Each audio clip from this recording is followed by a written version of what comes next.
Buongiorno, ben trovati telespettatrici, telespettatori di Antenna 3. Rientriamo in diretta anche per questo mezzogiorno per aggiornarvi su tutti i fronti della cronaca, dell'attualità e della politica in una giornata segnata da una notizia che sta creando cordoglio in tutto il paese, la morte di Totò Schillaci, l'eroe delle notti magiche, l'eroe di Italia 90. Era ricoverato dai primi di settembre e aveva soli 59 anni. Una notizia questa che ovviamente non riguarda solo il mondo dello sport, il mondo del calcio, ma l'intero paese. Ma vediamo ovviamente alla cronaca dei nostri territori. Oggi davvero abbiamo tantissimi fatti di cui raccontarvi. Partiamo dalla tragedia che si è registrata all'alba a Campo San Piero, quando un'auto è andata a finire contro un ponticello. Una tragedia, per l'appunto sono morte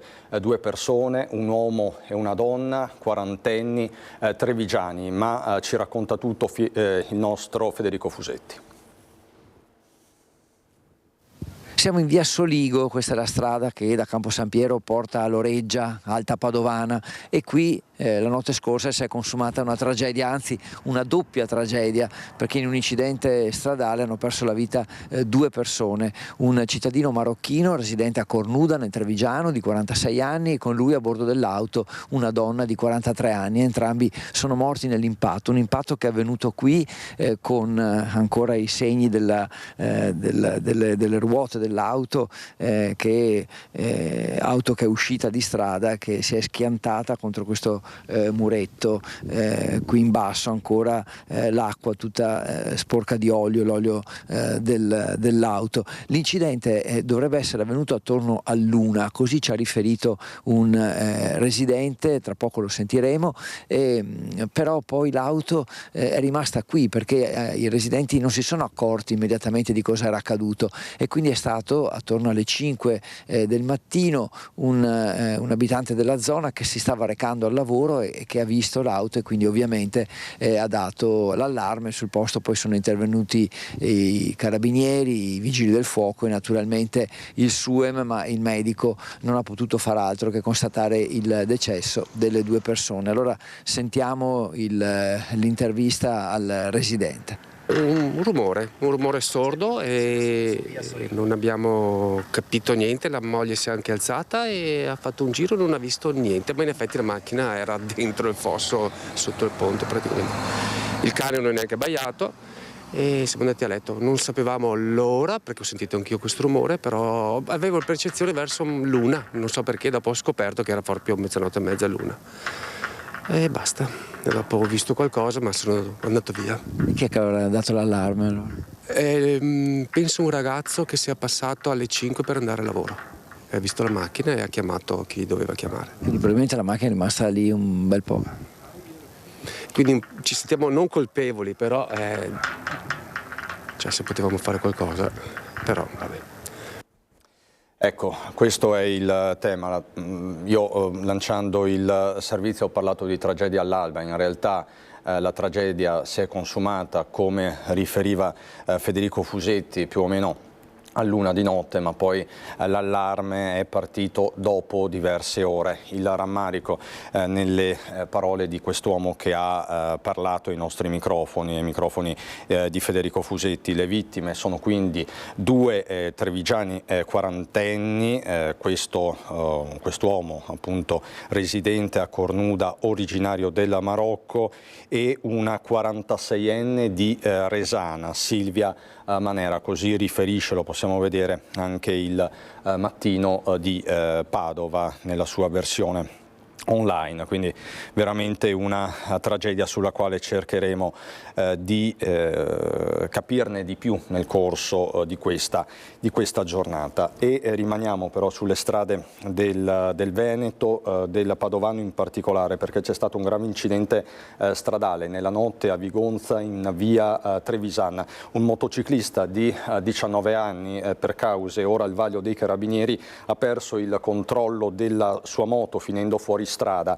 Il giovane è stato portato in ospedale in gravi condizioni e dai primi riscontri non ci sarebbero coinvolti ulteriori mezzi. Questo a Vigonza. Le immagini che invece vedete sono relative, possiamo mostrarle di nuovo, grazie mille, sono relative a un incidente che si è registrato nel pomeriggio di ieri alle 17 lungo il tratto maledetto della 4 tra San Donà e Cessalto, quando uno scooter ha tamponato un auto articolato. È ancora grave il Centauro rimasto coinvolto, un trentenne di Palmanova. Sul posto sono intervenuti, lo vedete, i vigili del fuoco, i sanitari del SUEM 118 hanno portato questo trentenne di Palmanova all'ospedale di Mestre, dove tuttora si trova in prognosi riservata a circa 20 ore dall'accaduto. Quindi le strade che continuano a essere insanguinate, che continuano appunto a essere teatro di tragedie, di vere e proprie tragedie, e questo dopo un'estate davvero difficile da questo punto di vista. Sempre per la cronaca a Treviso, per parlare però di furti e rapine in pieno centro, quindi nel pieno centro del capoluogo della Marca c'è un'operazione dei carabinieri, è stato arrestato un 52enne senza fissa dimora, un delinquente abituale. Questa mattina al comando di via Cornarotta è stata presentata questa operazione, ma ci racconta tutto con Alberto Pivetta la nostra Elena Dal Forno. Bene, siamo con il tenente colonnello Stefano Mazzanti. È stato arrestato domenica sera un trevigiano cinquantenne che aveva seminato il panico in centro. Ecco, ci racconta proprio il tenente colonnello che cosa è accaduto e chi era questo personaggio. Sì, allora si tratta di un cinquantenne italiano con alcuni precedenti di polizia che è stato identificato a seguito di una serie di episodi che sono accaduti in centro, anche violenti, che sono stati successivamente denunciati presso il comando stazione Carabinieri di Treviso e che hanno concesso di avviare un'attività di indagine che poi ha portato alla sua identificazione. Sono episodi abbastanza violenti perché hanno comunque riguardato delle lesioni anche importanti riportate dalle vittime, praticate sia a mani nude che con un corpo contundente, una sbarra. Ecco, parliamo addirittura di uno zigomo rotto, 30 giorni di prognosi, una sbarra colpita per prendere un cellulare, addirittura 2 furti in chiesa.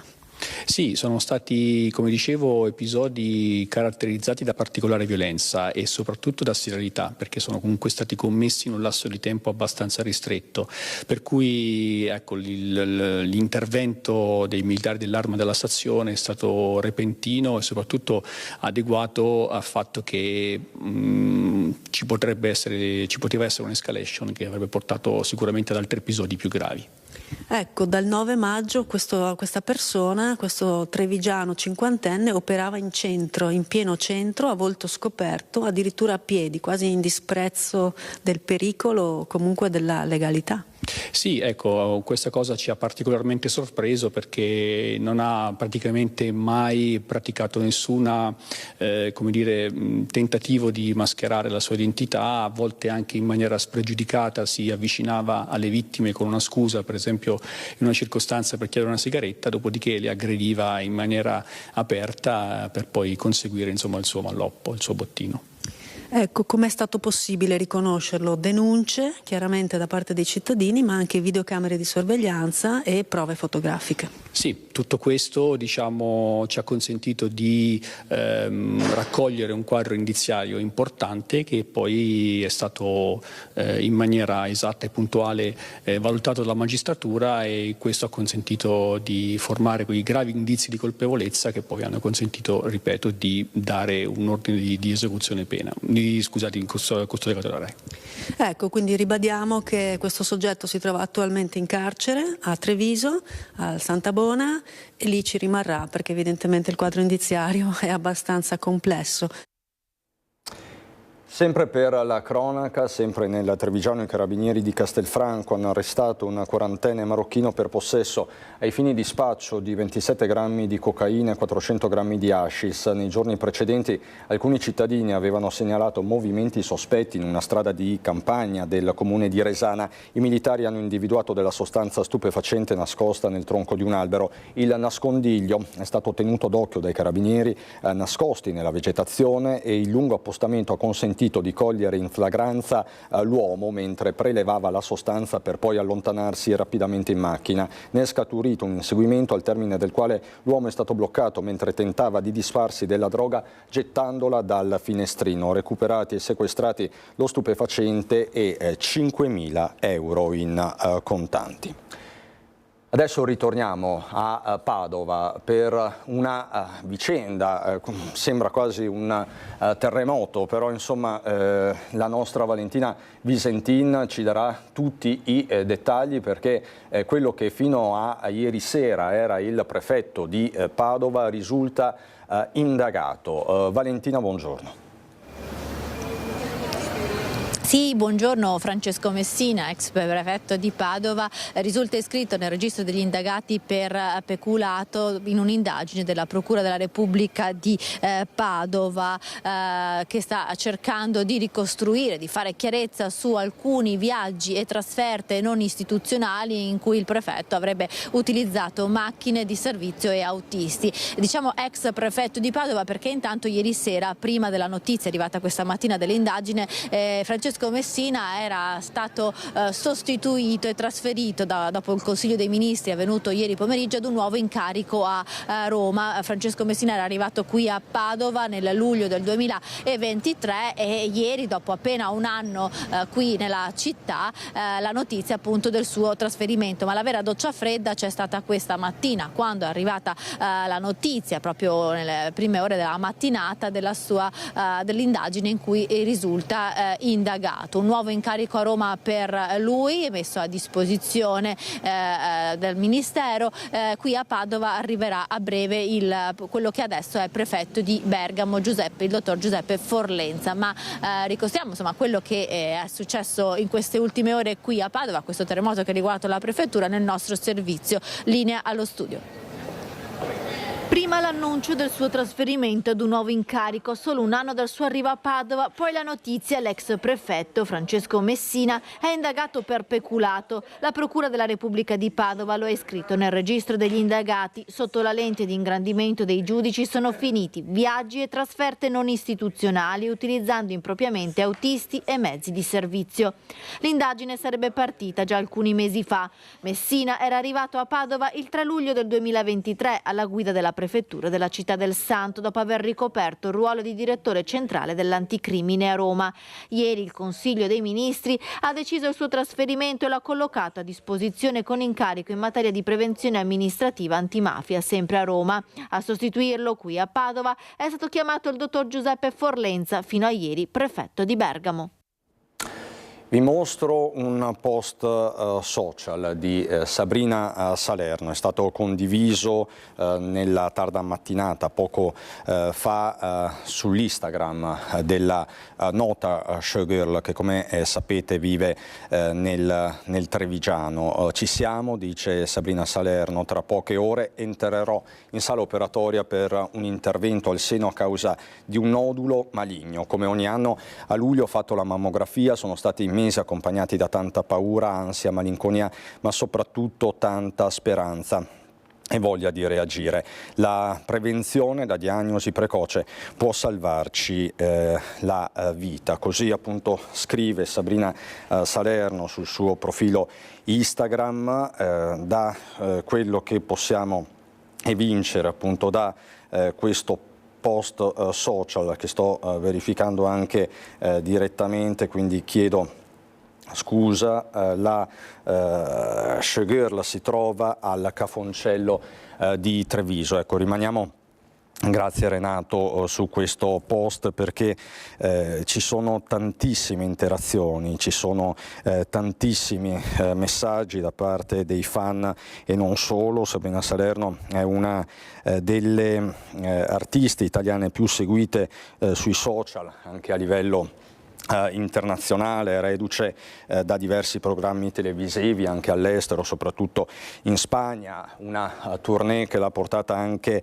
negli Stati Uniti quest'estate, e ovviamente i messaggi stanno arrivando, lo potete vedere, da tutto il mondo, in tutte le lingue possibili e immaginabili, dalla Spagna, dalla Francia, dagli Stati Uniti. Un abbraccio collettivo nei confronti appunto di Sabrina Salerno, che per l'appunto, come lei ha raccontato, sta raccontando sui social, si trova al Cafoncello di Treviso per questa operazione, un intervento al seno a causa di un nodulo maligno diagnosticato nel mese di luglio. La stessa Sabrina Salerno che lancia anche un messaggio: la prevenzione e la diagnosi precoce può salvarci la vita.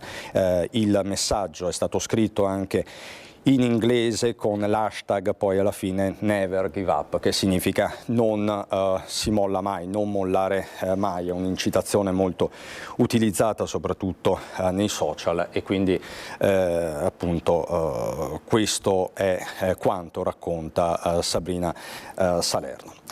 E noi ritorniamo alla cronaca del territorio, una notizia che ha scioccato la provincia di Padova, ma non solo la provincia di Padova, la penisola intera, perché si indaga per omicidio colposo dopo la morte a Napoli della padovana Chiara Iaconis. La statuetta che l'ha colpita alla testa potrebbe essere stata lanciata per errore. Stava realizzando i suoi sogni, una carriera avviata nel mondo della moda per grandi marchi di lusso a Parigi, città che amava, insieme al suo fidanzato. La vita di Chiara Iaconis, trentenne padovana, si è spezzata passando in un secondo dalle risate alla tragedia mentre passeggiava tra i caratteristici vicoli napoletani dei quartieri spagnoli. Un destino orribile per la ragazza, centrata in testa da un grosso pezzo di onice che si è staccato da una statuetta precipitata dal terzo piano di un palazzo. La giovane è morta ieri mattina dopo 2 giorni di agonia all'ospedale del Mare. Le indagini della polizia per omicidio colposo stanno cercando di capire come sia precipitata la statuetta di elefante. Una volta risaliti all'appartamento da dove è caduta, i poliziotti stanno ora cercando di ricostruire cosa sia avvenuto. All'interno dell'abitazione c'erano numerose persone, tra di loro anche dei bambini che stavano giocando. La statuetta del peso di 2 kg potrebbe essere stata lanciata per errore dalla finestra. Dopo un volo di 10 metri si è infranta sul balcone sottostante e un grosso pezzo ha poi colpito Chiara alla testa, provocandole una ferita letale. I genitori e la sorella della trentenne padovana sono ancora a Napoli in attesa di capire se verrà disposta l'autopsia sul corpo della figlia. Il loro desiderio, dopo aver ringraziato i medici per le cure, è quello di riportare quanto prima a Padova la salma di Chiara per i funerali. Il prefetto di Napoli, Michele Di Bari, ha definito la morte della trentenne una tragedia assurda che poteva essere evitata. Dal sindaco di Napoli, Gaetano Manfredi, dalla sua giunta un messaggio di vicinanza alla famiglia Iaconis. Ha appreso della morte il sindaco stesso, che ha dato il suo affetto, il suo abbraccio alla famiglia. Per quello che riguarda me, devo dire che fino alla fine avevo sperato, anche se i medici mi avevano e ci avevano preparato al peggio. Chiara, nonostante vivesse a Parigi da qualche tempo, era molto legata alla sua città. Qui si era diplomata al liceo Fermi, poi la laurea in economia a Venezia e la carriera nel mondo della moda. Intanto in queste ore a Napoli, soprattutto nei quartieri spagnoli dove è avvenuta questa tragedia assurda, è comparsa questa epigrafe, la comunità e il popolo dei quartieri spagnoli è sconvolto per la tragedia che ha colpito Chiara Iaconis ed è vicina con tutto il suo cuore e il suo affetto alla sua famiglia, firmato per l'appunto il popolo dei quartieri spagnoli. Chiaramente una vicenda sulla quale si dovrà necessariamente fare luce. Questa mattina intanto in tribunale a Padova l'udienza preliminare nei confronti di Eric Zorzi, il 42enne di Abano Terme, imputato per l'omicidio dell'ex moglie Nicoletta Rotaro. Ci può rilasciare qualche dichiarazione, avvocato? No, in questa fase preferirei... Ma è stato rinviato a giudizio? Eric Zorzi affronterà il processo in corte d'assise che comincerà il prossimo 14 novembre. Il camionista di Abano Terme, accusato dell'omicidio volontario aggravato dell'ex moglie Nicoletta Rotaru, è stato rinviato a giudizio durante l'udienza preliminare in tribunale a Padova. Il 42enne era presente in aula, è rimasto in silenzio e l'avvocata che lo difende, Silvia Masiero, ha ribadito la dichiarazione di non colpevolezza dell'imputato e ha presentato una perizia di parte contestando la tesi dell'omicidio. Nicoletta Rotaru era stata trovata esanime nel bagno di casa all'alba del 2 agosto del 2023 con una cintura legata al collo. Il marito Eric Zorzi aveva chiamato i soccorsi dicendo che la donna si era suicidata. Grazie all'insistenza delle legali della famiglia di Nicoletta, mesi dopo è stato rinvenuto un audio in cui si sentono i rumori dell'omicidio e tutte le azioni messe in campo da Zorzi per simulare il suicidio. In aula erano presenti anche la mamma e la sorella di Nicoletta arrivate dalla Moldavia, che si sono costituite parte civile. Quelle che si sono costituite sono i familiari, la sorella e la mamma, la madre, che erano presenti. La mamma, sì, poi ci sono ovviamente il tutore per le bambine, per le figlie minori. Io mi sono costituita a giudizio per il Centro Veneto Progetti Donna, che gestisce il centro antiviolenza di Padova, in particolare lo sportello di Abano Terme, a cui tra l'altro la Nicoletta si era rivolta. Costituita a parte civile anche l'Associazione Nazionale Dire, che riunisce tutti i centri antiviolenza d'Italia. Nicoletta Rotaru in 2 occasioni si era rivolta al centro antiviolenza di Abano. Si era rivolta a noi negli anni passati, purtroppo anche questa, come tanti femminicidi, era una storia di maltrattamenti in famiglia e pensiamo che ci debba essere molta più attenzione da parte della comunità e della società rispetto a questi fatti che non possono continuare a trovare tragici epiloghi che purtroppo nel nostro territorio sono avvenuti in modo molto ampio negli ultimi mesi. Eric Zorzi è in carcere da marzo. Nei mesi seguenti il delitto dell'ex moglie, le figlie erano rimaste a casa con lui fino all'arresto. Bambine che sarebbero state maltrattate in passato e costrette al silenzio dopo la morte della mamma. Fuori dall'aula del tribunale anche un'amica di Nicoletta che con lei aveva studiato e che è voluta essere vicino alla famiglia. Pochi giorni all'inizio del processo a carico di Filippo Turetta, il 23enne di Torreglia, accusato del femminicidio di Giulia Cecchettin, ma con ogni probabilità Filippo Turetta non sarà in aula. Lunedì 23 alle 9 davanti alla Corte d'Assise di Venezia si aprirà il processo a Filippo Turetta, il 23enne di Torreglia chiamato a rispondere dell'omicidio premeditato di Giulia Cecchettin. Sarà una prima udienza organizzativa di presentazione delle liste testi in un processo atteso da tempo e che con tutta probabilità non vedrà almeno all'inizio la presenza dell'imputato in aula. Questo anche per evitare l'effetto show, motivo per cui il presidente della Corte, Stefano Manduzio, ha limitato a 20 i posti riservati al pubblico e 20 ai giornalisti, con la possibilità di fare riprese concessa solo alla RAI. Per la procura sono circa 30 i testimoni che saranno interrogati, dal papà di Giulia, Gino Cecchettin, alla sorella Elena, le amiche che hanno raccontato gli sfoghi della 22enne di Vigonovo sull'ossessione di Filippo nei suoi confronti, al testimone che la sera dell'11 novembre scorso sentì le urla nel parcheggio poco distante da casa Cecchettin. Ma saranno sentiti anche i carabinieri che hanno condotto le indagini e il medico legale che ha eseguito l'autopsia sul corpo di Giulia, colpito da 75 coltellate. Un solo testimone invece per la difesa di Turetta, che dopo l'arresto aveva confessato il femminicidio. Sarà il medico legale nominato come consulente di parte. Nessuna richiesta al momento di perizia psichiatrica, che però potrebbe essere disposta d'ufficio dalla Corte. Non saranno sentiti i suoi genitori. Turetta, difeso dagli avvocati Caruso e Cornaviera, deve rispondere di omicidio volontario aggravato da premeditazione, crudeltà, efferatezza, stalking, sequestro di persona, porto d'arma continuato, occultamento di cadavere, reati per cui rischia l'ergastolo. Quella sera Giulia era stata nel centro commerciale di Marghera insieme a lui, che tra la cena e i giri per i negozi le aveva scattato centinaia di foto che avrebbe riguardato nei giorni seguenti l'omicidio. Poi erano tornati a Vigonovo, dove poco distante da casa di Giulia era avvenuta una prima aggressione, proseguita nella zona industriale di Fossò, dopo che Giulia aveva cercato di fuggire e difendersi con tutte le sue forze. Poi l'abbandono del corpo martoriato a Barcis e la fuga durata giorni in Germania, dove Turetta è stato arrestato e poi riportato in Italia nel carcere di Verona, dove è detenuto tuttora. Io vi ricordo la notizia con la quale abbiamo aperto questa prima edizione, la tragedia di Campo San Piero, l'auto con all'interno 2 quarantenni trevigiani che è finita contro un ponticello di cemento. L'incidente nella zona di Rustega, si è trattato di una fuoriuscita autonoma, avete sentito anche dalle testimonianze del nostro Federico Fusetti che probabilmente questa tragedia è avvenuta già nella tarda notte, poi appunto l'auto è stata vista e quindi l'allarme è stato lanciato solo qualche ora dopo. Le vittime appunto sono 2 quarantenni trevigiani, un quarantenne, un uomo poco più che quarantenne originario del Marocco, residente a Cornuda, e una donna residente a Resana, Silvia Manera, quindi l'ennesimo incidente sulle strade del Veneto. La cronaca adesso ci porta nel Vicentino, in viale San Lazzaro a Vicenza per la precisione, dove un uomo è stato trovato in possesso di un martello in piena notte, per questo denunciato dalla polizia.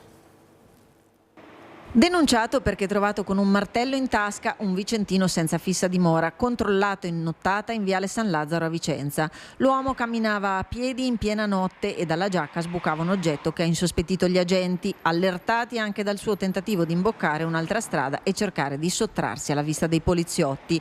È stato fermato e perquisito e trovato con un martello di circa 30 centimetri, di cui non ha saputo giustificare le ragioni per cui lo portava in giro. È stato quindi accompagnato in questura, segnalato e denunciato all'autorità giudiziaria per possesso di oggetti atti ad offendere.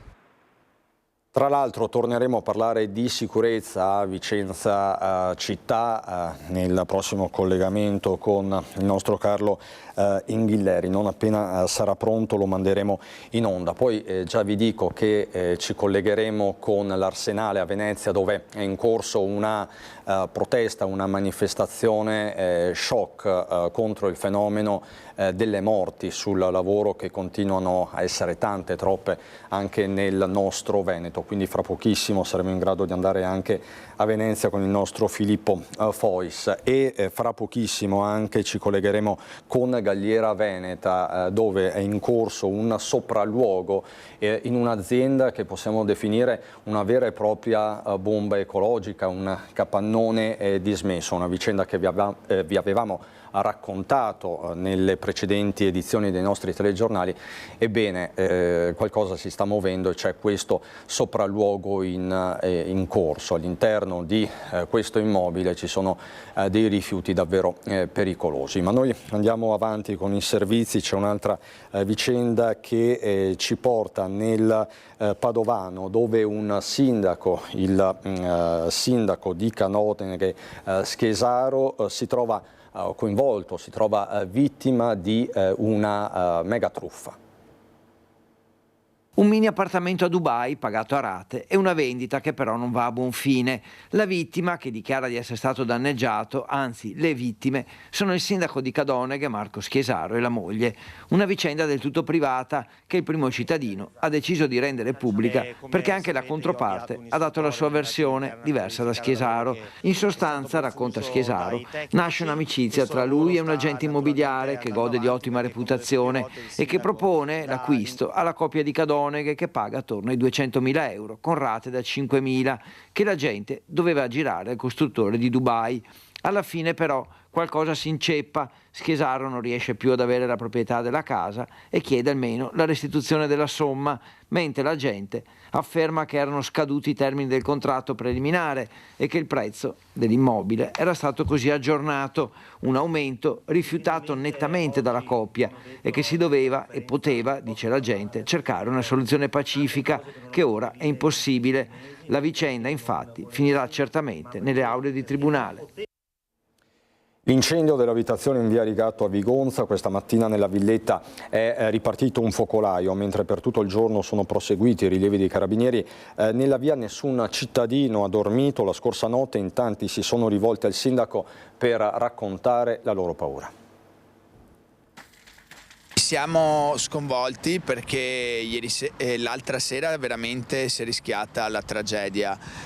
Questa famiglia di 5 persone ha 3 bambini piccoli, la più piccola di qualche mese, e che sono sopravvissuti veramente per una questione di minuti. C'è paura perché le minacce sono state fatte pubblicamente anche ad altre famiglie vicine. Ho sentito alcuni cittadini che abitano lì in zona, nessuno ha dormito questa notte perché c'è proprio ci si alterna nel controllare che non arrivi qualcuno a dar fuoco all'abitazione, alle case. Non solo la famiglia colpita dal devastante rogo, tutti hanno paura in via Rigato, a Vigonza, dove da inizio anno si sono susseguiti 3 incendi dolosi. Prima la catasta di legno e le auto di un tecnico comunale, lunedì notte questa villetta, fiamme accese da mano umana, pochi dubbi, tanto che per tutto il giorno sono proseguiti i rilievi dei vigili del fuoco, tornati di prima mattina per spegnere un focolaio, e dei carabinieri che per tutta la notte hanno sorvegliato la villetta. L'area è sotto sequestro, ma l'angoscia resta. Azioni criminali che potrebbero essere nate da una diatriba tra i residenti della zona e un'attività produttiva che aveva acquistato all'asta un terreno. Arrivati in tribunale sono stati i cittadini ad avere la meglio, e da qui il clima è diventato incandescente. Le denunce che sono state fatte nell'ultimo anno dai residenti dicono che questo clima caldo continui ad esserci, con queste minacce, questi continui scontri tra queste realtà. Costante l'azione di controllo dei carabinieri. Sul tavolo della procura ci sono diverse denunce. A breve potrebbe essere convocato un comitato per la sicurezza e l'ordine pubblico. Nel frattempo il sindaco Boscaro lancia un accorato appello. Adesso noi ci aspettiamo una svolta, perché se sono stati individuati dei responsabili, che vengano assicurati alla giustizia, perché non possiamo vivere nel terrore che ogni 2-3 mesi ci siano delle famiglie coinvolte in queste situazioni. E un incendio nel pomeriggio di ieri si è registrato nel garage di un'abitazione a Casale sul Sile. Ritorniamo quindi nella Marca trevigiana. Le squadre dei vigili del fuoco arrivate da Treviso e Mestre con un'autopompa, 2 autobotti, l'autoscala e 11 operatori sono riusciti a spegnere l'incendio che ha coinvolto 2 auto, di cui una sportiva, evitando l'estensione delle fiamme alla vicina abitazione. Complesse le operazioni di spegnimento per la presenza di 2 bombole di GPL e barattoli di vernice diluenti. Fortunatamente nessuno è rimasto ferito o intossicato. Le cause dell'incendio sono ora al vaglio dei tecnici dei vigili del fuoco. Sono proseguite per tutto il pomeriggio le operazioni di bonifica e il ripristino della sicurezza del posto. Così dunque nel pomeriggio di ieri a Casale sul Sile. Noi ritorniamo a Padova città per un episodio di violenza. Viaggia senza biglietto, è fermato, colpisce 3 agenti. C'è voluto il taser degli agenti della Polfer di Padova per riuscire a bloccare un cittadino gambiano. La richiesta alla centrale operativa Polfer è arrivata nella serata di lunedì dal capotreno di un Frecciarossa che chiedeva aiuto per un cittadino gambiano senza biglietto che rifiutava di fornire le generalità. Saliti a bordo, i poliziotti si sono trovati davanti all'uomo, 26 anni, che ha iniziato a colpirli minacciandoli con un filo elettrico. Fatto scendere dal treno, gli agenti sono stati raggiunti dai colleghi di una volante che hanno usato il taser per immobilizzarlo. Per il 26enne è scattato l'arresto. L'ennesima aggressione ad agenti in servizio, sottolinea il sindacato di polizia SAP, che evidenzia come, nonostante sia previsto, i colleghi della polizia ferroviaria non siano stati ancora dotati di taser, strumento indispensabile in circostanze come questa. I poliziotti coinvolti sono rimasti feriti e sono dovuti ricorrere alle cure del pronto soccorso, con prognosi tra i 7 e i 15 giorni. Subito a Galliera Veneta per parlarvi di quella che abbiamo definito anche nelle scorse edizioni dei nostri telegiornali una bomba ecologica pronta a esplodere. C'è la nostra Vanessa Banzato con Alessandro Costa Curta. Cosa sta accadendo a Galliera, Vanessa? Cristian, buongiorno a te e alle persone che ci stanno seguendo. Ci troviamo proprio vicino al piazzale della Solar, l'azienda di cui ci siamo occupati tra l'altro anche lunedì scorso, dove sono stati abbandonati dopo la chiusura e il fallimento della ditta sacchi di farine animali, dei silos pieni di olio e grasso sempre animale. Hai detto bene tu, il rischio che si tratti di una bomba ecologica se dovesse scoppiare un incendio. Abbiamo parlato anche col proprietario sanitario l'altro giorno, si teme davvero questa diffusione di diossina che sarebbe letale per i residenti. Bene, oggi c'è stato un sopralluogo di carabinieri, di sanitari dell'ULSEI Euganea e del sindaco Italo Perfetti assieme ad alcuni tecnici comunali, oltre che un rappresentante dell'azienda, della ditta fallita. Ora non vedete più nessuno perché se ne sono andati, sono letteralmente scappati, soprattutto il sindaco non ha voluto rilasciare alcuna dichiarazione, l'avevamo organizzata, però ha preferito non rilasciare commenti, se ne sono andati, sono rimasti diverso tempo appena hanno visto le nostre telecamere nascosti dietro un container, e poi c'è stato un vero e proprio fuggi generale, senza alcuna dichiarazione, senza alcun commento. Certo è che resta altissima la preoccupazione, soprattutto per chi vive a ridosso dell'azienda, con questi sacchi abbandonati.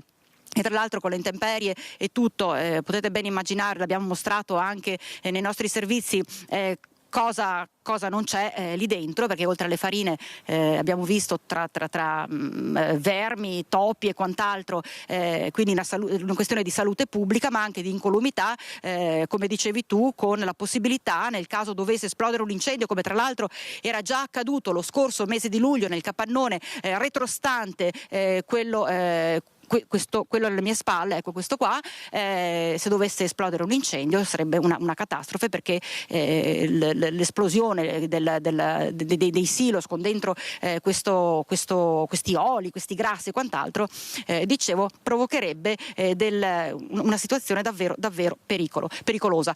Adesso stiamo a vediamo se magari riusciamo in qualche maniera ad avere un commento dal primo cittadino, o se riusciamo a contattare qualcuno che possa farci capire quale sarà il futuro di questo piazzale, di questo stabile, di questa azienda, soprattutto quale sarà il futuro dei residenti, dei vicini a questa ditta, a questo stabile. E noi intanto da Galliera ci fermiamo qui. Cristian, io ti ricedo la linea e se dovessero esserci novità ti richiedo un collegamento.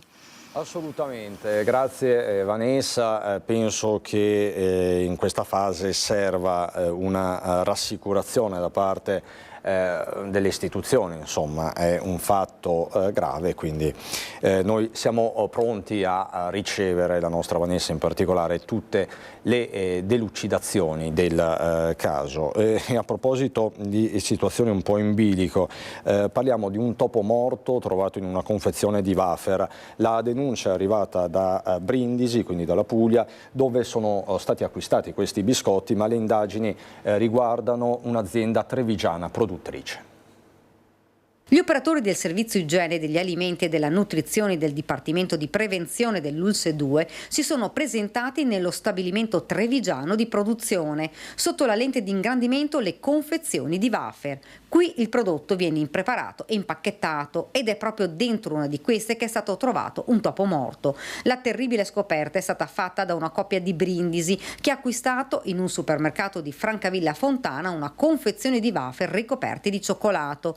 La donna che ha mangiato il biscotto si è poi sentita male. Gli operatori hanno contattato il centro antiveleni e dai sintomi sono state escluse intossicazioni o pericoli per la salute. All'interno della confezione i resti di un topo. Dopo lo sconcerto la coppia si è recata dai carabinieri ed ha presentato una denuncia. L'animale è stato inviato all'istituto zooprofilattico che ha accertato che si trattava di un topo comune. Immediate le indagini, prima nel negozio dove il prodotto era stato acquistato, ma il servizio di igiene degli alimenti dell'ASL di Brindisi, dopo aver effettuato gli accertamenti al supermercato, non ha riscontrato nulla di anomalo. Controllate le confezioni dello stesso prodotto e della medesima marca, che sono state per il momento ritirate in attesa degli esiti delle indagini. Al negozio tutto è risultato nella norma, nel mirino è quindi finita l'azienda trevigiana dove il prodotto è stato confezionato. Subito a Venezia con il nostro Filippo Fois che si trova con Sandro Ponchio per parlarci di una manifestazione davvero eclatante, la potremmo definire shock, lo vedrete dalle immagini. Filippo, buongiorno. Buongiorno Cristian, buongiorno ai telespettatori di Antenna 3. Intanto vi presento subito il nostro ospite che è il segretario generale della UIL del Veneto, Roberto Toigo. Ci troviamo all'interno dell'Arsenale di Venezia dove si è conclusa la manifestazione della quale adesso vedrete le immagini. 101 bare, vale a dire a rappresentare i morti sul lavoro in Veneto del 2023 hanno solcato la laguna di Venezia passando anche di fronte a Piazza San Marco in un'iniziativa della UIL. Com'è nata Toigo e che messaggio volete dare? È un messaggio molto forte anche dal punto di vista visivo. Parte tutto dalla campagna della UIL Zero morti sul lavoro. La UIL è partita a Piazza del Popolo con 1041 bare che sono i morti sul lavoro del 2023 in Italia e noi purtroppo in Veneto abbiamo il numero di 101. Queste erano le bare che hanno girato oggi per la laguna di Venezia, perché noi dobbiamo dare un segno forte. L'obiettivo di questa manifestazione non è quello di accusare nessuno, ma è quello di far metterle tutte insieme. Tu mi dirai che eri qua con me, è un'emozione che va oltre ogni limite. Dunque ci impegna tutti a lavorare di più, a lavorare meglio e a creare quella cultura della vita che deve partire dalle scuole. Noi vinceremo questa battaglia solo quando un lavoratore, nel momento in cui si sente in pericolo, potrà fermarsi, perché servono protocolli, servono controlli, serve formazione, ma la consapevolezza del rischio e la voglia di vivere sono fondamentali per debellare questo cancro. 101 morti nel 2023 significa che in Veneto ogni 3 giorni una persona è andata a lavorare e non ha fatto rientro a casa. Poi naturalmente ci sono anche gli infortuni sul lavoro. Quest'anno credo che fino a sono 70.000 in Veneto e quest'anno ci sono stati 37 morti a luglio. 37 morti a luglio, ma purtroppo si aggiungono anche gli ultimi 4 o 5 delle ultime paio di settimane. Dobbiamo anche dire che i protocolli che abbiamo fatto con la prefettura e la regione qualcosa hanno sancito, perché se noi mettiamo insieme i morti sul lavoro rapportati alle ore lavorate, non come valore assoluto, noi vediamo che il Veneto in 3 anni ha avuto un miglioramento del 9%. C'è tantissimo da fare, ma vuol dire che siamo sulla strada giusta, perché la consapevolezza di questo problema e tutti insieme possiamo probabilmente arrivare, non dico a 0 morti sul lavoro, ma arrivarsi molto vicino. C'è tantissimo da fare, qualcosa in effetti è stato fatto, questa è la notizia, possiamo dire, del giorno e arriva dall'ufficio studi della UIL del Veneto. Il Veneto, per quello che riguarda il rapporto tra infortuni e numero di ore lavorate, è l'unica regione d'Italia che è riuscita a diminuire questa tragica contabilità. Noi salutiamo e ringraziamo il segretario generale della UIL del Veneto, Roberto Toigo, e dall'Arsenale di Venezia vi restituiamo la linea. Grazie Filippo, grazie al tuo ospite, il segretario della UIL Toigo, e a Sandro Ponchio per la parte tecnica. Davvero una manifestazione che fa riflettere, 101 bare in laguna a rappresentare i morti sul lavoro, e continuiamo a occuparci di lavoro con l'operazione della Guardia di Finanza di Pordenone, scoperti 5 lavoratori irregolari nelle sagre del fine settimana, tra cui un percettore di Naspi, contestate 21 mancate certificazioni dei corrispettivi fiscali. I finanzieri del Comando Provinciale di Pordenone hanno rilevato l'impiego di 5 lavoratori irregolari, uno dei quali percettore dell'indennità per lavoratori subordinati disoccupati involontariamente, e contestato 21 violazioni sulla certificazione dei corrispettivi. Le Fiamme Gialle della Tenenza di San Vito hanno effettuato mirati controlli in alcune note manifestazioni tenutesi nel decorso fine settimana nel Friuli occidentale, riscontrando la presenza, come detto, di 5 lavoratori la cui assunzione non era stata preventivamente comunicata al centro per l'impiego, 3 dei quali del tutto in nero e 2 intermittenti irregolari. Uno di quelli, in nero, cittadino italiano, è risultato beneficiario della Naspi, misura di sostegno al reddito riconosciuta ai lavoratori subordinati che hanno perduto involontariamente l'occupazione. Nelle stesse manifestazioni, le Fiamme Gialle hanno elevato 21 verbali di constatazione per l'omessa o intempestiva memorizzazione elettronica dei corrispettivi incassati. Un'altra vicenda che sta facendo il giro d'Italia, un articolo di questa mattina del Gazzettino, lo possiamo vedere nella sua versione online. Felice Maniero, il boss che torna a casa per riprendere il lampadario della mamma, insisteva, lo sente su e vuole lasciarlo in eredità a noi. È successo a Campolongo Maggiore, anche di questo ci occuperemo nelle prossime edizioni dei nostri telegiornali. E noi veniamo veniamo a una tragedia, un'altra tragedia, quella di Fiume Veneto, ve l'avevamo raccontata, aveva picchiato la moglie disabile nel suo letto e un marito, un uomo, rinviato a giudizio per omicidio aggravato. L'udienza è stata fissata il 13 gennaio 2025. Severino Sist, pensionato di 76 anni, è accusato di aver ucciso la moglie Laura Pin, impossibilitata a difendersi. Severino Sist, il pensionato di 76 anni, è stato rinviato a giudizio con l'accusa di omicidio volontario della moglie Laura Pin. La richiesta è arrivata dal pubblico ministero Andrea Del Missiera a conclusione delle indagini sulla morte della donna di 74 anni trovata senza vita il 28 giugno 2023 dal personale che si occupa dell'assistenza domiciliare. Il pubblico ministero ha contestato le aggravanti della minorata difesa dal momento che il reato è stato fatto approfittando di una situazione di fragilità della donna con diverse patologie e della recidiva, visto che l'imputato aveva patteggiato 14 mesi per maltrattamenti alla moglie. Dopo essere stato in carcere ai domiciliari, i giudici hanno rimesso in libertà il marito, non ritenendo più necessarie le misure rispetto all'inquinamento di prove, al pericolo di fuga e di reiterazione del reato. Non ci sono più dubbi, Susanna Recchi e la figlioletta Mia sono morte annegate. L'ispezione cadaverica nella giornata di ieri, la seconda ispezione cadaverica, ha confermato l'ipotesi dell'omicidio-suicidio con la donna che si è progressivamente immersa nel Piave con in braccio la bimba. Non è chiaro se la bimba fosse stata addormentata, si attende ora di poter dire loro addio, si attende la data dei funerali dopo il nulla osta da parte della Procura della Repubblica. Faremo un percorso di comunità, le parole del sindaco di Miane.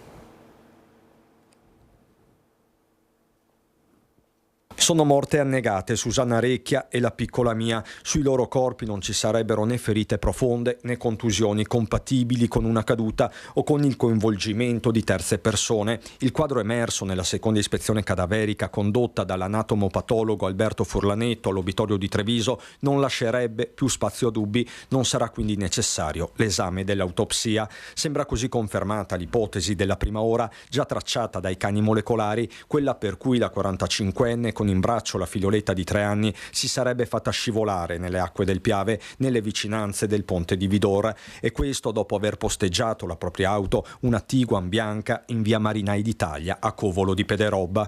Ulteriori esami di tipo tossicologico non sono stati disposti per capire se madre e figlia fossero del tutto coscienti, se avessero assunto, per intendersi, sostanze psicotrope o in grado di diminuire i riflessi. Di certo quando si sono immerse erano vive.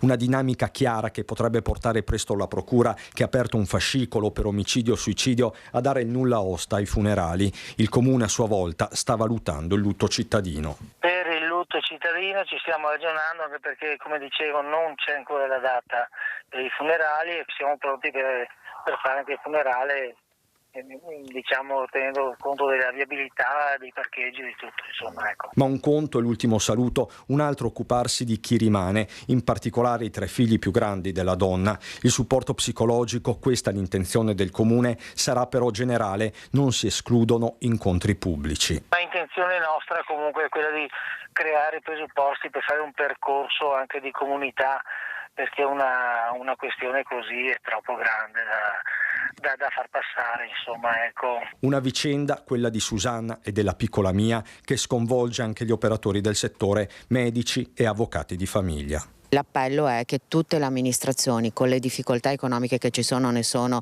abbastanza convinta, facciano un'azione di servizi sociali molto più forte di quello che finora abbiamo fatto, perché guardate che ormai anche nelle separazioni le situazioni di gestione dei minori stanno diventando complicate anche per noi avvocati. Viviamo tutti in una società di soli e non si riesce a parlare con il partner. È proprio un problema sociale che riguarda persone insospettabili.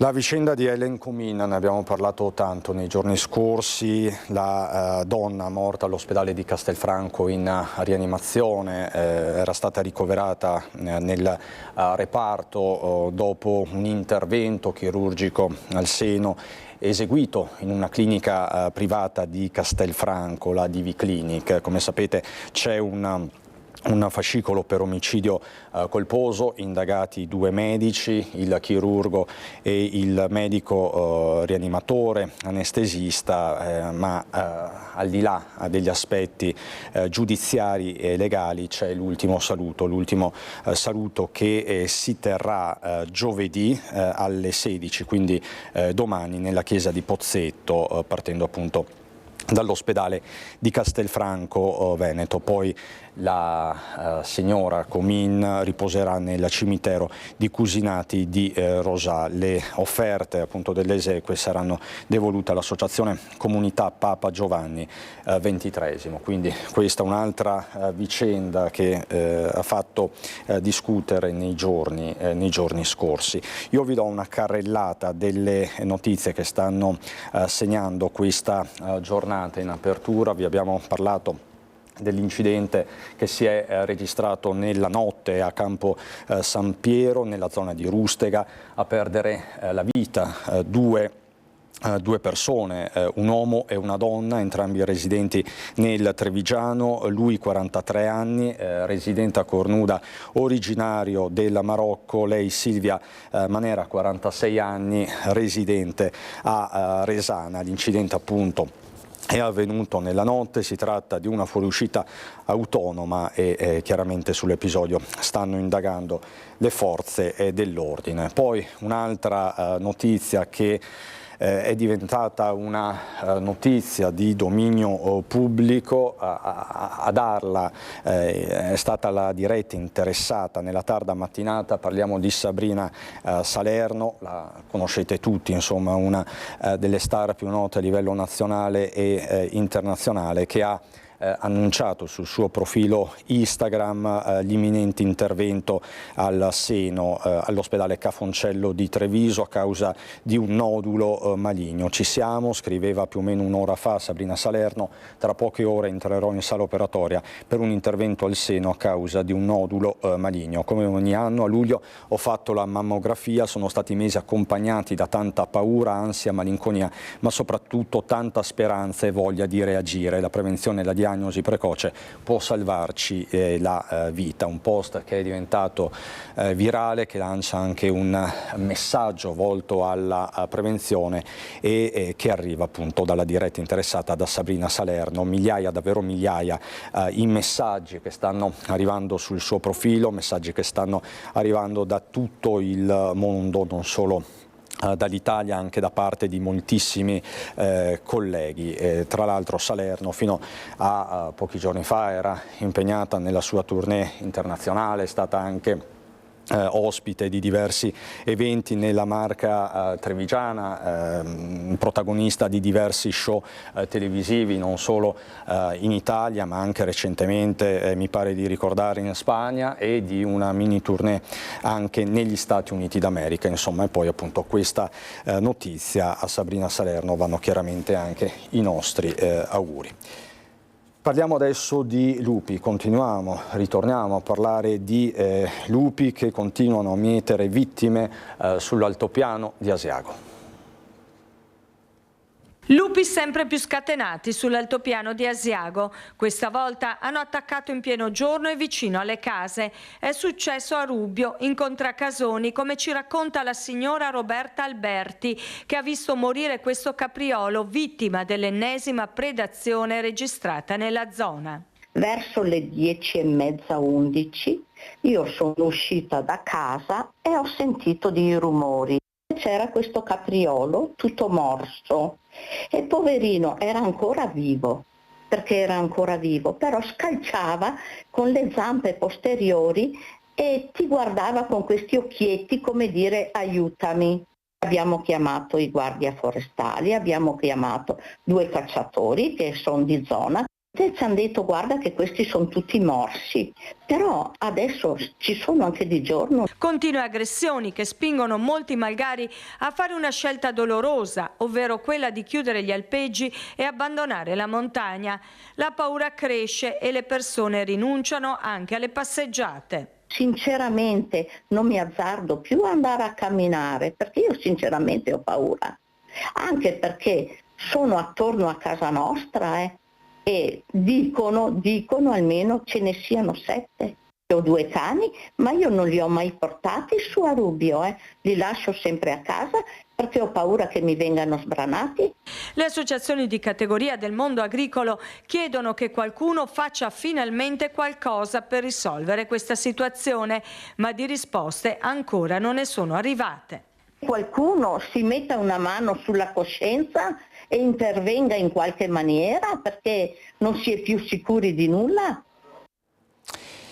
Vi do alcuni flash di agenzia. Un tavolo sulla castrazione chimica passa all'ordine del giorno della Lega e farà sicuramente discutere. Accolto quindi questo ordine del giorno a firma Iezzi sull'apertura di una commissione. L'ipotesi in caso di violenza sessuale, quindi l'ipotesi della castrazione chimica in caso di violenza sessuale, prevede la possibilità per il condannato di aderire con il suo consenso a percorsi di assistenza anche con eventuale blocco androgenico. Cercheremo di capirne di più nel corso della giornata. Intanto la Premier Giorgia Meloni si dice fiduciosa sulla crescita, più 1% a portata di mano, con il presidente di Confindustria Orsini che afferma servono scelte coraggiose. E poi appunto c'è la morte di un idolo assoluto, Totò Schillaci, bomber di Italia 90 e non solo, era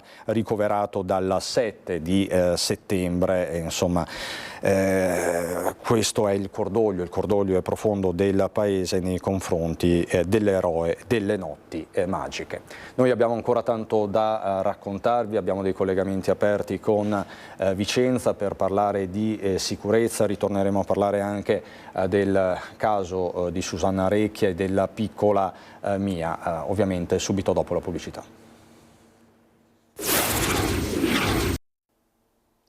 Di nuovo in diretta in questa giornata segnata da tanti episodi di cronaca, l'incidente mortale questa mattina a Campo San Piero che è costato la vita a 2 trevigiani, un uomo e una donna. Fra poco ritorneremo sulla notizia e poi ancora l'indagine nei confronti dell'ex prefetto di Padova Messina, indagine per peculato. Ci siamo collegati con la nostra Valentina Visentina. La protesta shock a Venezia contro il fenomeno delle morti sul lavoro. Ci siamo collegati poco fa, delle bare bianche 101 portate appunto in barca nella zona dell'Arsenale. Poi appunto Sabrina Salerno in ospedale, un nodulo maligno, oggi mi operano, che poi è anche la notizia di apertura di Treviso Today, come potete anche vedere.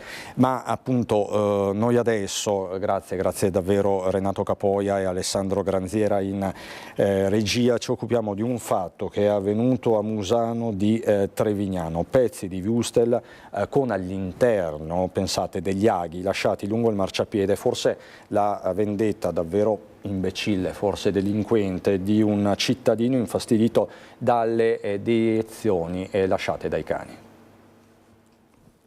La situazione è inquietante e preoccupa. L'appello che voglio fare ai miei cittadini è di prestare un po' più di attenzione in questi giorni quando passeggiano qui con il proprio animale domestico, di avere anche un po' più cura di raccogliere le deiezioni dei propri animali in modo da evitare questi comportamenti esasperati. Il gesto è un gesto vile e codardo che va sicuramente condannato. Forse l'azione di un cittadino infastidito dalla presenza delle deiezioni dei cani non raccolte dai proprietari. Secondo il consigliere comunale di Trevignano Gianluca Colusso ci sarebbe questo alla base dei pezzi di wurstel con all'interno degli aghi ritrovati a Musano in via Montecivetta lungo il marciapiede a 2 passi dal parco cittadino. Ad accorgersene un residente che ha immediatamente avvertito Colusso, che anche grazie ad un tantan sui social ha informato gli altri cittadini prima che qualche animale si facesse male. È una situazione che non era mai successa, che preoccupa un po', ma è stata risolta. Ho cercato tempestivamente di avvisare tutti i miei concittadini del pericolo. La zona è stata immediatamente bonificata. In queste ore un volontario ha effettuato un sopralluogo anche all'interno del parco per sincerarsi che non ci fossero altri bocconi. Dell'accaduto sono state informate anche le forze dell'ordine. Ai cittadini l'appello a raccogliere le deiezioni dei loro animali e a segnalare altri ritrovamenti sospetti. Un appello poi anche al comune. Un po' più di cura del verde magari sarebbe adeguata e mostrerebbe di più queste situazioni, e anche una videosorveglianza eviterebbe magari certi comportamenti o aiuterebbe a trovare il responsabile di questi vili comportamenti. Parliamo di criminalità in aumento a Vicenza, tante volte lo abbiamo fatto, soprattutto in questi ultimi mesi. È stata un'estate difficile per il capoluogo berico, e c'è anche il commento dei dati del Dipartimento di Pubblica Sicurezza del Ministero da parte del consigliere comunale della Lega Jacopo Maltauro. Con Maltauro si trova la nostra Luisa Bertini. Siamo a Campomarzo, luogo simbolo di Vicenza, soprattutto quando si tocca il tema relativo alla sicurezza. Sono in compagnia del consigliere comunale della Lega Jacopo Maltauro per commentare i dati relativi alla sicurezza su Vicenza diffusi dal Dipartimento di Pubblica Sicurezza del Ministero, che parlano di un aumento di furti di 433 nel 2003 rispetto al 2017. Questo è un primo dato. Poi nel 2022 i furti totali sono stati 782 in meno rispetto a quelli del 2023, e le rapine complessive denunciate 55 in meno, quindi un aumento che va commentato. Cosa possiamo dire? È un aumento evidente di una città che sta progredendo non in positivo ma in negativo sotto il profilo della criminalità, della delinquenza e della sicurezza dei cittadini, e a dettare questo è anche la certificazione che negli ultimi 2 anni la situazione è peggiorata. Vicenza nel 2022 era la 71esima posizione da un punto di vista nazionale, oggi siamo alla 59esima, quindi scaliamo in negativo le classifiche, peggioriamo di diversi posti, con una situazione che per famiglie, commercianti, negozianti, vicentini è sempre più insostenibile. Da un punto di vista politico quello che va registrato è che è evidente che se un peggioramento c'è stato è dato anche dal cambio amministrativo e da un centro-sinistra che considera la sicurezza non di certo una priorità. Altro tema caldo è quello relativo alla polizia locale. Beh, è chiaro, l'amministrazione comunale non ha tantissimi strumenti per fronteggiare, se non quelli di fare rete e di avere una concentrazione, una considerazione costante ed energetica su questo. E anche il fatto che non vi è un consigliere o un assessore delegato la dice lunga su quanto questa amministrazione consideri importante intervenire sulla sicurezza. L'altro strumento fondamentale qual è? La polizia locale. Questa amministrazione comunale sta concentrando i servizi di polizia locale nel fare multe e sanzioni, la sicurezza non è una priorità. Si lamentano pochi strumenti difensivi, il taser, nonostante come capogruppo della Lega più volte abbiamo sollecitato il Consiglio Comunale di dotarlo ai nostri agenti, l'amministrazione si ostina ad evitare questo tipo di dispositivo. Troviamo un personale che è sempre in quota inferiore, quindi poco personale a fronteggiare la delinquenza nelle strade, e soprattutto anche una considerazione e un'attenzione sempre più scarsa. Questo lo lamentano anche i sindacati, fino ad arrivare addirittura a una prefettura che deve convocare un tavolo di conciliazione tra polizia locale, sindacati e amministrazione comunale. Allora, la polizia locale è una risorsa in più per dare risposte e dare riscontri. O c'è un cambio di passo o il sindaco decide di mollare questa delega e di affidarla a qualcun altro. Ecco, altra questione, quella dei ristori per i commercianti che hanno subito furti e rapine, che nel corso del 2024, ecco, i dati che abbiamo sono relativi al 2023, però anche nel 2024 è stato un tema molto dibattuto, perché ci sono state diverse spaccate anche in centro storico. Assolutamente sì, ormai era cronaca quotidiana e cronaca negativa. La città del Palladio è una città bellissima, costellata di botteghe storiche, di importanti presidi anche di qualità e di made in Vicenza, Vicenza, che purtroppo ogni giorno assistiva a appunto aggressioni, delinquenza, violenza. Sono state più di 26.000 le denunce nell'arco temporale analizzato dal Sole 24 Ore nella nostra città, ed è un dato che fa preoccupare. Allora, come centrodestra, considerato che riteniamo la sicurezza dei vicentini e dei commercianti una priorità da affrontare con tutta l'energia del caso, abbiamo deciso al prossimo Consiglio Comunale di inserire come oggetto proposta delle minoranze proprio un fondo di ristori per chi ha subito spaccate, furti e rapine nella propria bottega. Lavorare deve essere un diritto, non solo un'opportunità da affrontare con preoccupazione, e credo che Vicenza su questo debba risollevarsi. Ecco, io ringrazio il consigliere Jacopo Maltauro per essere stato con noi. Io ringrazio te, Luisa Bertini, per questo contributo da Vicenza, città che si interroga sul fenomeno della criminalità. È stata un'estate difficile, ve l'abbiamo raccontato. E a proposito di interrogativi, ci sono quelli inquietanti, tragici, relativi al dramma di Susanna Recchia e della piccola Mia, madre e figlia, morte nel Piave. L'ipotesi appunto è quella dell'omicidio-suicidio, ve ne avevamo parlato anche in questa edizione. Ieri la seconda ispezione cadaverica sul corpo delle due donne non ha lasciato più spazio a dubbi, sono morte annegate, un gesto estremo che scuote chiaramente le coscienze non solo nella Marca Trevigiana. Il fatto ha assunto un rilievo nazionale e non solo. Ne parliamo con Ivan Scremin, voi tutti lo conoscete, spesso nostro ospite. Ivan Scremin, che è presidente del Filo di Simo, un'associazione nata in memoria del figlio Simone, un'associazione che si occupa della prevenzione dei suicidi e del disagio psicologico in generale. Scremin, buongiorno, non possiamo non partire da un suo commento su questa tragedia, sulla tragedia di Susanna e Mia. Buongiorno a tutti. Innanzitutto la tragedia, oltre a coinvolgere una persona, è una tragedia che diventa ancora immensa perché travolge anche una creatura. Purtroppo gli stati depressivi, quando diventano un dolore mentale e quindi diventano ingestibili, portano a questi tristi eventi che sono anche difficilissimi da prevedere, nonostante magari qualche segnale possa avvenire, e sempre più frequenti. Quindi ci tocca particolarmente questo evento, proprio perché una creatura innocente è vittima di una scelta molto complicata.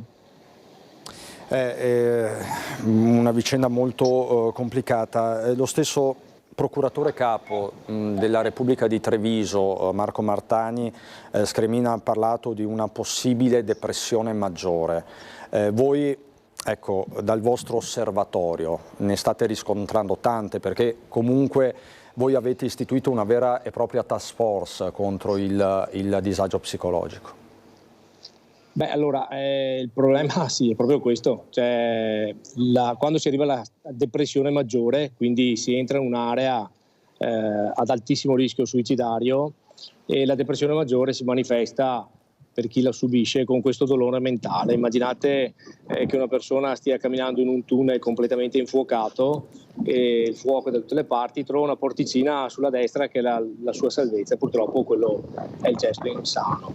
Noi fortunatamente arriviamo un po' prima. Noi arriviamo un po' prima perché poi, quando la depressione diventa depressione maggiore, purtroppo bisogna affidarsi anche delle strutture specializzate, perché la depressione maggiore ha la necessità poi di essere anche trattata con dei farmaci che permettano di stabilizzare l'umore di chi soffre di stati depressivi.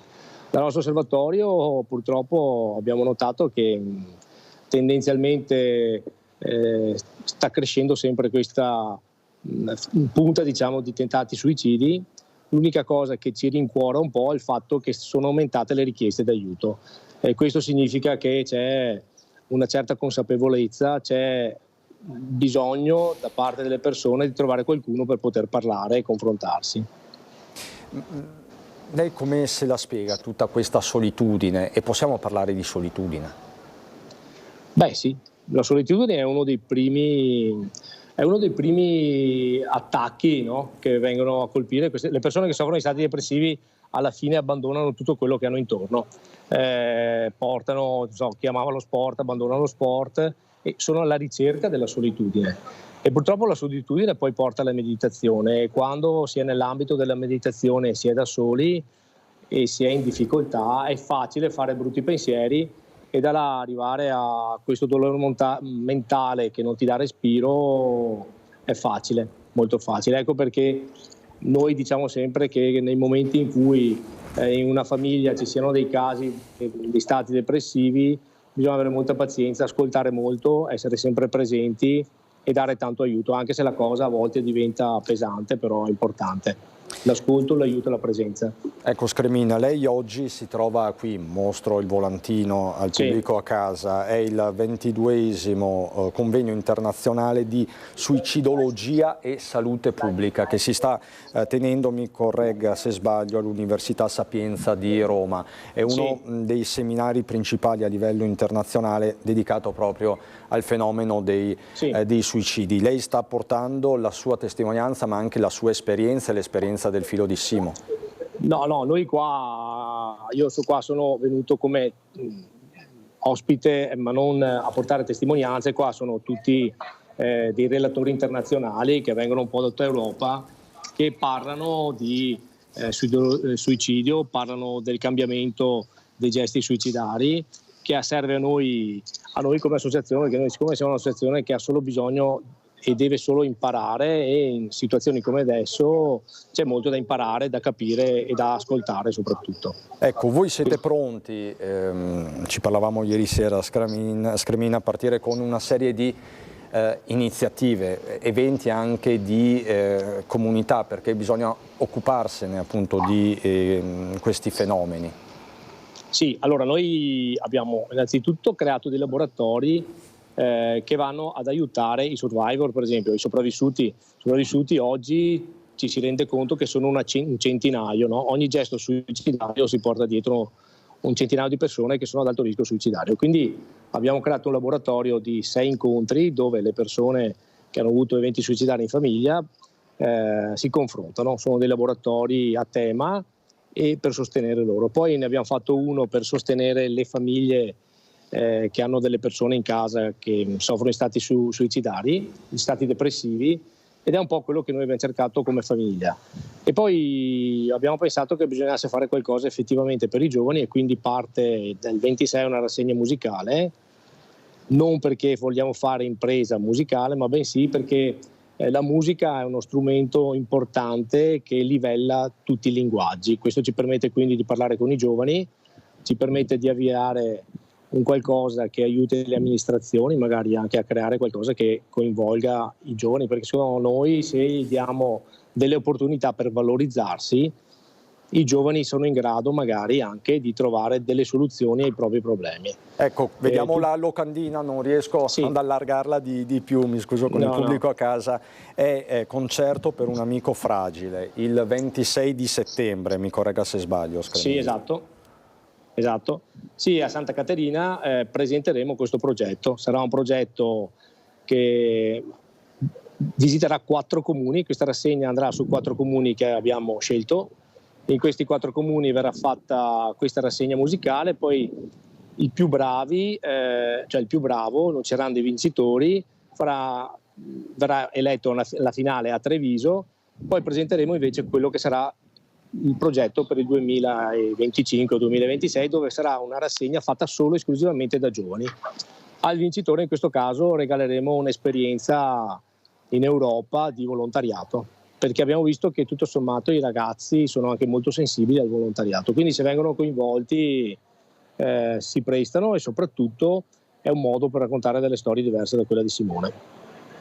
Senta Scremina, qui possiamo vedere anche il sito della vostra associazione. Voi quindi procedete su più livelli, mi pare di capire. Questa è l'iniziativa rivolta ai giovani che inizierà appunto il 26 di settembre, poi il supporto alle famiglie e anche alle comunità che hanno che sono rimaste coinvolte da eventi suicidari. Nel servizio che abbiamo mandato in onda poco fa, lo stesso sindaco di Miane parla di eventi di comunità. Ci saranno con ogni probabilità a Miane degli eventi di comunità per sostenere l'intera popolazione. Sì, perché il problema, appunto, come dicevo prima, del suicidio è questo. Una volta si pensava che un gesto suicidario coinvolgesse solo 3-4 persone. La realtà è che un gesto suicidario coinvolge più di un centinaio di persone, e più la comunità è piccola e più la comunità ne risente. Quindi diventa fondamentale riuscire a creare degli eventi per sostenere la comunità, per aiutarli a superare questo dramma, perché poi diventa un dramma personale. Ecco, ricordiamo al pubblico a casa che la vostra associazione mette a disposizione un pool di esperti che in qualche modo supporta a sua volta le istituzioni pubbliche, l'autorità sanitaria pubblica, no? Quindi voi aiutate anche il pubblico, è una sinergia positiva. In questi mesi chi è che si rivolge maggiormente a voi? C'è un identikit? Sono più giovani? Chi? Allora, noi quando siamo partiti il 70% erano ragazzi che andavano dai 12 anni ai 27-28 anni. Oggi in questi percorso durato circa 3 anni siamo stati avvicinati da circa 240 utenti. Oggi ne abbiamo 60 in accoglienza, 70, una quarantina hanno cambiato percorso e quindi hanno ripreso in mano la loro vita. Si sta alzando comunque anche l'età per quanto riguarda chi chiede aiuto, perché le persone sono più consapevoli. Noi facciamo per esempio gli incontri serali dove facciamo divulgazione, parliamo di suicidio, parliamo nelle scuole della storia di Simone, e questo non solo per merito nostro, sta dando un po' di più consapevolezza in questa grossa problematica, e abbiamo visto che stanno aumentando le domande di aiuto, che per noi è molto molto importante, perché arrivare prima significa in qualche modo creare delle storie veramente diverse da quelle di Simone e di creare delle seconde opportunità. Ecco, questo significa che si sta abbattendo il muro dello stigma. Intanto mettiamo in onda appunto i contatti della vostra associazione, quindi in qualche modo si sta superando la vergogna. Sì, che era la cosa più difficile da superare, c'è ancora tantissimo da fare, però vediamo. Siamo andati a parlare al Mazzotti, a raccontare la storia di Simone, e di noi, e abbiamo visto che da parte dei ragazzi c'è stata un'interazione importante. Abbiamo suonato al Besta e anche là c'erano circa 200 ragazzi e abbiamo avuto un grandissimo riscontro dai giovani. Quindi piano piano credo che riusciremo tutti insieme a cambiare questo stigma. Era un po' come nel 1990 circa, quando si parlava di tumore non si aveva il coraggio, si parlava di brutto male. Oggi le persone sono consapevoli e la consapevolezza porta anche alla guarigione a volte. Grazie davvero, come sempre, Ivan Scremin, presidente del Filo di Simo. Grazie Scremin. Grazie a voi, buona giornata. Buona giornata. Allora, noi adesso ci lasciamo per una brevissima pausa pubblicitaria, solo il tempo di verificare una notizia, in caso ci aggiorniamo fra pochissimo. Allora, facciamo così, un minuto di pubblicità, poi ci ritroviamo nuovamente in diretta.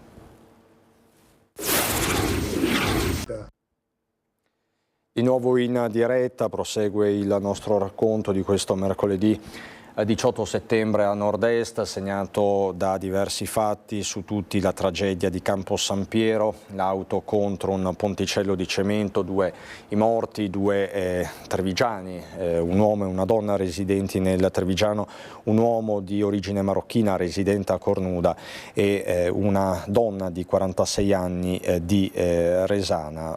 Ci siamo collegati con il nostro Federico Fusetti proprio da Campo San Piero, l'ennesimo incidente sulle strade strade del Veneto. Poi vi ridò le altre notizie del giorno che sono davvero tante. Intanto un'altra vicenda, un vero e proprio caso, quello del professore dell'Alta Padovana insultato da uno studente trevigiano in un istituto superiore della Marca perché omosessuale, quindi un caso di omofobia che è stato però archiviato dal Tribunale perché mancherebbe una legge apposita, una legge ad hoc, e c'è lo sfogo di questo professore che è stato raccolto dalla nostra Francesca Bozza, che dice: così si dà l'ok, si dà il via libera ai ragazzi a comportarsi come vogliono, soprattutto nei confronti dei professori, dei docenti. Sentite. Sono rimasto sconcertato perché allora vuol dire che c'è il via libera per gli studenti di tutta Italia di trattare come vogliono i professori, che sono dei pubblici ufficiali secondo la legge, però a quanto pare non hanno alcuna tutela. A parlare il docente, originario dell'Alta Padovana, 25enne, vittima di insulti omofobi da parte di uno studente di un istituto superiore della Marca. È il professore a ritornare a quel giorno di un anno fa. Lui è in classe insieme ad un collega. C'è un momento di confusione. I due insegnanti richiamano i ragazzi all'ordine. Qualcuno protesta. E addirittura sento che qualcuno appunto mi chiama Finocchio. Nella classe cala il gelo. Ero un po' titubante, però ho deciso di comminare appunto una nota disciplinare all'alunno in questione. I genitori credo l'abbiano letta, però sta di fatto che non sono mai venuti. Silenzio da parte della famiglia e dello stesso studente. Comunque non ho ricevuto delle scuse né dal ragazzo. Dopo lunga riflessione il docente decide di denunciare l'alunno per oltraggio a pubblico ufficiale, ma in assenza di una legge contro l'omobitransfobia il tribunale non ha potuto fare altro che archiviare il caso. Speravo di avere un piccolo risarcimento, speravo di ottenere una sentenza a mio favore che magari potesse incoraggiare qualcun altro, invece non è stato così. Non lamentiamoci poi che i ragazzi crescano in un certo modo se siamo noi adulti che poi non facciamo rispettare questi confini. Il professore ha deciso di portare alla luce quanto accaduto per creare un deterrente per futuri comportamenti simili. Quando si dice finocchio a una persona, non è detto che quella persona sia omosessuale, è un atteggiamento sbagliato, è qualcosa di pesante, che sarebbe molto meglio se non ci fosse. Credo che il legislatore dovrebbe assicurarsi che oltre al razzismo, oltre alla tutela delle disabilità, all'inclusione, dovrebbe assicurarsi anche che ci sia questo ambiente inclusivo nei riguardi degli orientamenti sessuali. Finché impunemente si può offendere una persona LGBTQIA+, non abbatteremo il muro della discriminazione. Tali espressioni offensive non colpiscono solo le persone, ma anche i loro familiari, i loro amici, tutti coloro che sanno cosa significhi essere discriminati. Sì, serve una legge che dica basta alle discriminazioni, che metta i cittadini sullo stesso piano, dice Paola Marotto, presidente del coordinamento LGBTE di Treviso. La vicenda Open Arms, Salvini tira dritto, una vicenda di cui stanno parlando chiaramente tutti, lo potete vedere dal giornale, dall'home page del giornale. Non mollo e non patteggio, il vicepresidente del Consiglio Matteo Salvini rivendica il suo operato quando era al Viminale. Ho fatto il mio dovere, afferma, ma qualcuno, non Giorgia, riferendosi ovviamente a Giorgia Meloni, non ha voluto che tornassi a fare il ministro dell'interno, quindi appunto una stoccata agli alleati del centrodestra. Quindi Salvini che tira dritto su questa vicenda e nelle scorse ore si è pronunciato anche lo stesso presidente del Veneto, Luca Zaia, che dice: leggendo le carte ovviamente del processo Open Arms, non si evince alcun intento sadico di sequestrare le persone, ma appunto sentite le parole del presidente del Veneto, Luca Zaia. Io rispetto la magistratura, sono fiducioso nella magistratura, i PM fanno il loro mestiere e hanno detto la loro. Adesso ci sarà la difesa, ci sarà ovviamente poi la giustizia che dovrà decidere e penso che vedendo le carte si vede che Open Arms ha avuto un'attesa, questi immigrati hanno avuto un'attesa di 6 giorni, potevano sbarcare compilando un modulo, Malta aveva posto la disponibilità prima che arrivassero in porto in Italia di dare 39 posti, non sono scesi, la Spagna li voleva ospitare, non sono andati e quindi questa attesa che era semplicemente necessaria per dislocarli sul territorio è un'attesa che peraltro si è riproposta in tempi doppi da 12, 13, 14 giorni anche dopo diciamo, la caduta del governo Conte 1 col secondo governo Conte e con altri ministri. Il segretario Salvini il 18 di ottobre ha chiamato la Lega a Palermo, lei ci andrà? Ma noi ci saremo, nel senso che nel rispetto della magistratura, nel rispetto della libertà, dell'autonomia della magistratura, credendo in una magistratura che comunque sia obiettiva. Leggendo le carte ti puoi solo fare un'idea che non c'è stato nessun intento sadico di sequestrare persone, ma è stata semplicemente un'attività che era prevista peraltro di trattenere a bordo e ospitare a bordo i migranti fino alla loro dislocazione. Salvini e non solo Salvini, buona parte del centrodestra stanno però gridando al complotto politico e su questo verteva il sondaggio di ieri sera di Ring, la trasmissione con Ferdinando Avarino. Quindi Salvini che dice c'è un complotto contro il governo e noi che come sempre chiedevamo la vostra opinione. L'83% di chi ha partecipato al sondaggio di fatto dà ragione a Salvini, ci sarebbe un complotto quindi contro il governo sulla vicenda specifica dell'Open Arms, no per il 17%, quindi questo l'esito del sondaggio di ieri sera a Ring con Ferdinando Avarino in studio.